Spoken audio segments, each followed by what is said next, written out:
बहुत समय पहले एक छोटे से गांव में दो घनिष्ठ मित्र रहते थे, राम और श्याम। राम और श्याम बचपन से ही दोस्त थे। दोनों साथ खेलते, साथ खाते और एक दूसरे की हर समस्या में साथ खड़े रहते। गांव का जीवन राम सरल और ईमानदार स्वभाव का था। वह संतोष के साथ जीवन जीने में विश्वास करता था। उसके लिए सच्चाई और मेहनत सबसे बड़ी पूंजी थी। वह जो भी कमाता, उसे अपने परिवार और जरूरतमंदों के साथ बांट लेता। दूसरी ओर श्याम मेहनती तो था, लेकिन उसके स्वभाव में लालच और अधिक पाने की चाह थी। वह हमेशा अधिक धन कमाने और संपत्ति अर्जित करने के लिए योजनाएं बनाता रहता था।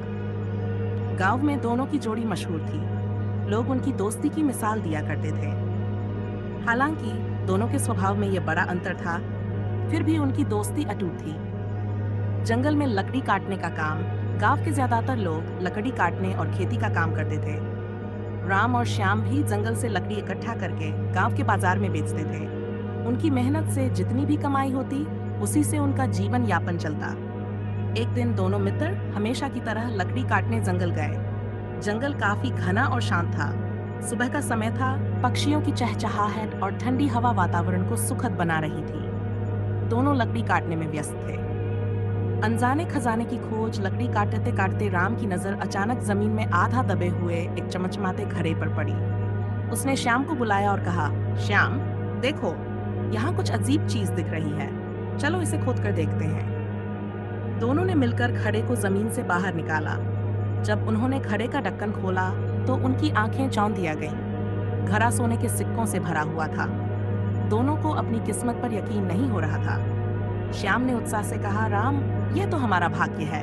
अब हमें और मेहनत करने की जरूरत नहीं। इस खजाने से हम अमीर बन सकते हैं। राम ने मुस्कुराते हुए कहा, यह सचमुच हमारी किस्मत है, लेकिन हमें इसे आपस में बराबर बांट लेना चाहिए। श्याम सहमत हो गया, लेकिन उसके मन में लालच का बीज पनप चुका था।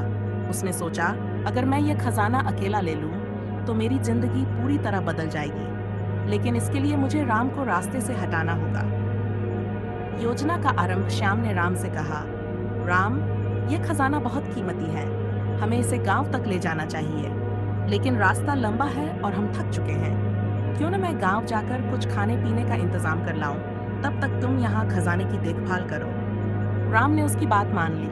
वह खुद थक चुका था और खाने की जरूरत महसूस कर रहा था। श्याम खुशी खुशी गांव की ओर चल पड़ा। लालच की गहराई गांव पहुंचते ही श्याम ने एक चालाक योजना बनाई। उसने सोचा, अगर मैं राम को जहर दे दूं, तो वह मर जाएगा और पूरा खजाना मेरा हो जाएगा। उसने बाजार से खाने का सामान खरीदा और उसमें जहर मिला दिया। फिर वह खजाने के पास लौटने लगा। दूसरी ओर राम अकेला बैठा हुआ था। उसने सोचा, श्याम कुछ ज्यादा ही उत्साहित लग रहा था। हो सकता है कि वह खजाने पर कब्जा करने की योजना बना रहा हो। मुझे सतर्क रहना होगा। राम ने निश्चय किया कि वह श्याम की नीयत को परखेगा। जब श्याम वापस आया तो उसने मुस्कुराते हुए राम से कहा, मैं तुम्हारे लिए खाना लेकर आया हूँ। पहले तुम खा लो, फिर मैं खाऊंगा। राम ने चालाकी से जवाब दिया, नहीं श्याम, तुमने खाने के लिए इतनी मेहनत की है, इसलिए पहले तुम खाओ। श्याम ने मना करते हुए कहा, नहीं, ये तुम्हारे लिए है।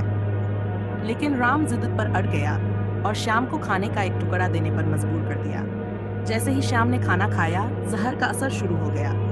कुछ ही मिनटों में वह जमीन पर गिर पड़ा। मरने से पहले उसने अपनी लालच की सच्चाई कबूल की। श्याम ने कहा, राम, मैंने लालच में आकर तुम्हारे खाने में जहर मिलाया था। मुझे माफ कर दो। मेरा लालच ही मेरी मौत का कारण बन गया। राम ने उसकी बात सुनकर दुखी होकर कहा, श्याम, मैं तुम्हें माफ करता हूँ, लेकिन तुम्हारे इस लालच ने न केवल तुम्हें, बल्कि हमारी दोस्ती को भी खत्म कर दिया। श्याम की मृत्यु के बाद राम ने खजाने को गांव में ले जाकर गांव के लोगों के बीच बांट दिया। उसने सोचा कि इस खजाने का उपयोग पूरे गांव की भलाई के लिए होना चाहिए। राम ने इस धन से गांव में एक स्कूल और एक कुआं बनवाया, जिससे गांव के सभी लोग लाभान्वित हुए। ये घटना पूरे गांव के लिए एक बड़ी सीख बन गई। सभी ने समझा कि लालच का परिणाम हमेशा बुरा होता है। राम ने अपनी ईमानदारी और सद्भाव से यह साबित कर दिया कि सच्चाई और संतोष से बढ़कर कुछ नहीं है। नैतिक शिक्षा, लालच बुरी बला है। जीवन में संतोष और ईमानदारी से जीने वाले व्यक्ति ही सच्चे सुख और शांति का अनुभव करते हैं।